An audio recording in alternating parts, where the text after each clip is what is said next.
Hey everyone, good evening. Today I wanted to make another video about Last Epoch, but this time about the actual game itself. And I have played around 32 hours according to Steam, and just wanted to give you my impressions, sort of my thoughts. I'll be mostly looking at the things that changed. For example, crafting is great in this game, but I don't really feel like it changed too much with the launch. And so I'm not really gonna touch too much on that. I'll mostly touch on things that I thought were interesting, things that were newly introduced. That's what this video is about. Starting with the campaign. I really enjoyed the campaign. One of the first things that you notice is that this game looks so much better than a couple of months ago. It has had multiple graphical updates throughout the years, and every time the game looked a lot better, but quite often that after that graphical update you would still think like, yeah, it looks better, but still doesn't really look good. And that is not the case this time. I would say the game looks really good, actually. I love the lighting, I love the shadows. The volumetric fog is kind of iffy. You can turn it off, and I think the game looks a lot better if you do. But otherwise, I got everything on Ultra, and yeah, it just looks great. Plays good too, something that you do quite quickly notice within the campaign. The combat feel is pretty good. It is not as meaty as some other ARPGs out there, but it has improved a lot, and I'm sure, you know, over time it will get even better, but it's definitely acceptable, I would say. I love the new zones. I love what they did with the cinematics. Cinematics are out there. It's a little bit like the Diablo 4 cinematics, right? It's not like CGI rendered stuff a whole lot. It's more like moving images and a decent voiceover. I like the progression as well within the game. You get your mastery much earlier than before, which is good. And yeah, it's a super smooth progression towards basically the end of the campaign, where you unlock the factions. The only gripe that I still have, but that's not really related to the campaign, that's the game as a whole, and this is something that I've talked about before, and it's a very subjective thing, but it is the music and it is the audio. The music, I feel, is still kind of all over the place. I really struggle to sort of detect a theme, and I don't necessarily mean a melodic theme. From time to time that is definitely there, right? That is there, but that is not enough, unfortunately, at least for me. I think the music is just all over the place. Despite the theme, there's very little coherence when you play throughout the game, when you play throughout the campaign. Songs stand out for the wrong reasons, and yeah, I'm not a fan of how these scores are composed. Similarly, the sound effects, they're pretty decent most of the time, but they've made some really weird choices with some sound effects. In particular, what stood out to me, also because it was incredibly loud, was the sound when you get stunned. You hear like a cowbell kind of sound. It's just super weird. I don't know why you would do this, but like I said, it's very subjective, and overall it's a minor thing. Then let's talk a little bit about the factions. I couldn't play online, so couldn't play trade, otherwise I might have tried it, but I played the Circle of Fortune offline, because why would you play anything else? My first impressions of that system is it's pretty good. I had a good time sort of unlocking the different ranks. I am at rank 6. I like the constellations that you can look at. I like that you can pick a prophecy, then complete that prophecy. The lens system is an interesting addition. There's a lot of interesting elements there. I think overall it adds a good layer of progression, an additional sort of layer, not really of complexity, but just something else to grind for. It is very grindy, it seems. Like, it takes quite a bit to get this thing probably to the max rank. I think that's okay. I'm not really too bothered by it. The only sort of criticism or feedback I have on the system is that I think it is quite well designed, but I don't think it is that well implemented, especially in terms of UI.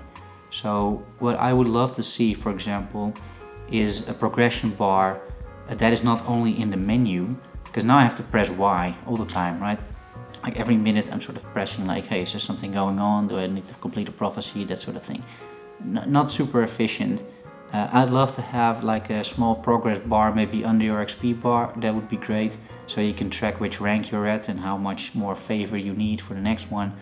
I would love that you can track prophecies as if it is a quest, so that you are at least reminded like, oh, I should be killing like 3 more siege golems. I am now in an echo where there are a few siege golems. Let's go do this. Maybe they can do something that if you see a siege golem, it gets an icon. So you know, oh, I have to kill this for a prophecy. A little bit like, you know, you have those hunter quests in Final Fantasy XIV, if you've ever played that. And then if you encounter a creature that you need for your hunting log, it has a small icon above its head, and so you know like, oh, I should kill this creature. That would be nice as well within the last epoch. Something to help you keep better track of your prophecies, because right now it's a bit of a mess. They're all over the place in that UI. You have to hover over each individual one. I think that can be done a lot better with not that much effort. So hopefully they make some improvements. I'm sure they will, but overall, great system, good addition to the game. It's interesting for the endgame, and it is extremely lucrative, clearly. I mean, anyone having some sense of an ARPG could see that this system was absolutely broken, and it is. The loot you're getting is completely nuts, but yeah, I'm not complaining. Then I wanted to talk a little bit about controller support. I have played this game with controller for a long time, honestly. The launch brought full controller support. I'll be honest, I didn't really notice that much of a difference. I'm not sure what made this full controller support and previously it wasn't.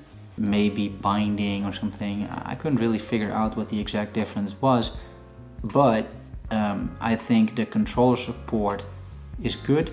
It works especially well when you are just playing the game in a gameplay kind of setting. So when you're running through the campaign or when you are playing an echo, then the controller support is great. The moment you get into menus and you want to sort your stash, for example, or add a stash tab, it's a lot more tricky, right? Like if you can, you should definitely switch to mouse and keyboard for those moments. So I do my inventory sort of stash management with mouse and keyboard, and then I just play the game with a controller, and it's great. It's a good mix. If you have to do everything with a controller, I'm sure you get used to it, but it's not as easy as a game like Diablo 4 or Wolcen. The final point I wanted to make is something regarding alts or secondary characters, or just re-rolling a bunch of characters. I think on the one hand, the last epoch does a great job in incentivizing you to create more characters and to try out more builds. Not only is it pretty easy to create a build, right? You don't need to be some sort of PhD genius in order to create a build. It's fairly straightforward.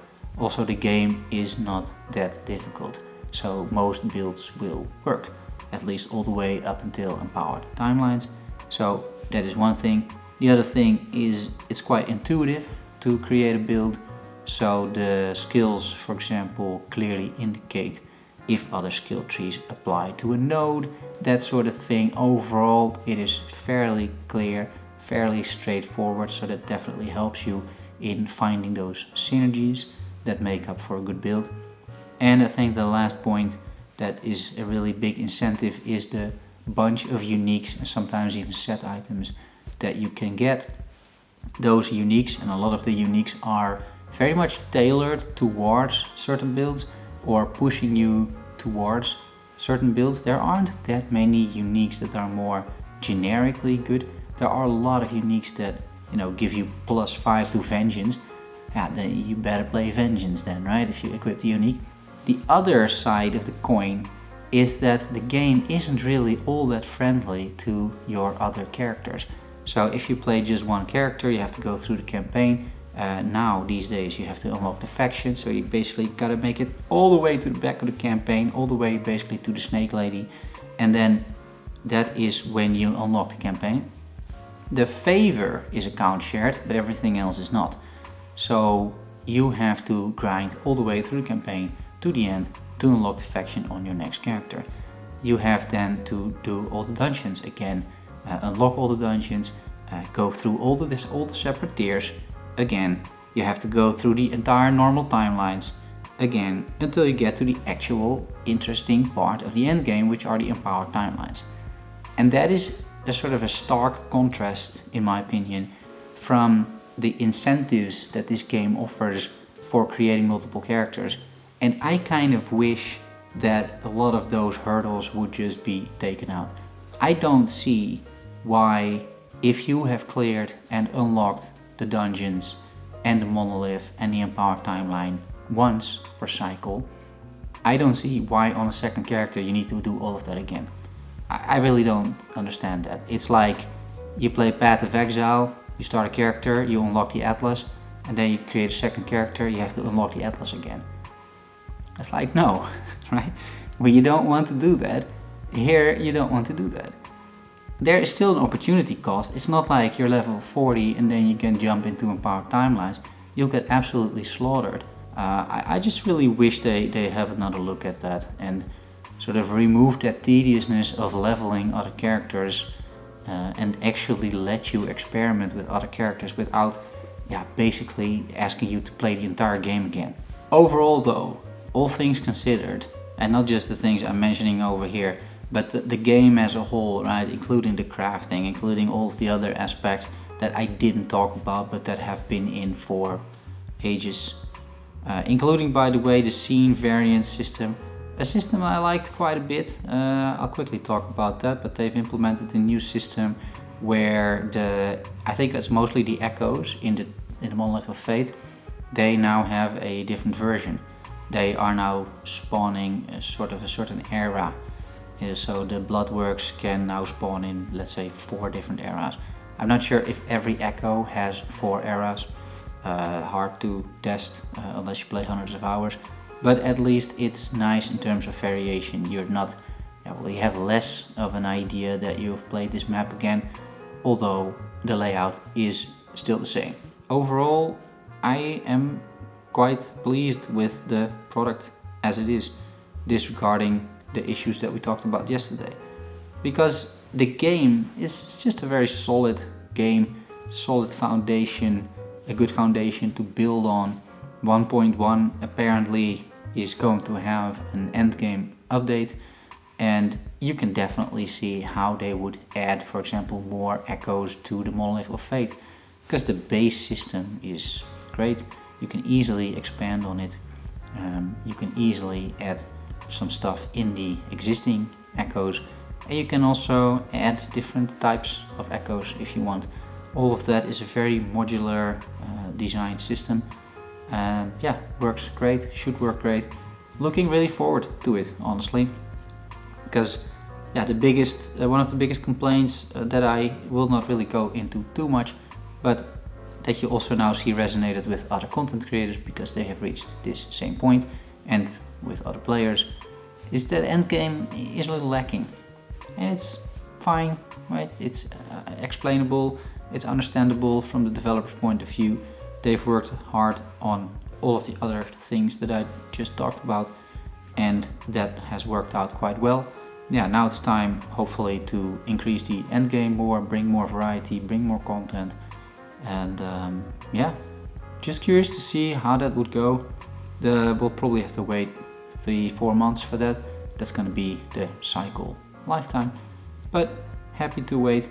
For now, I am kind of done with Last Epoch, not because I'm done in a negative sense, but done in a way that I've already played this game for so much.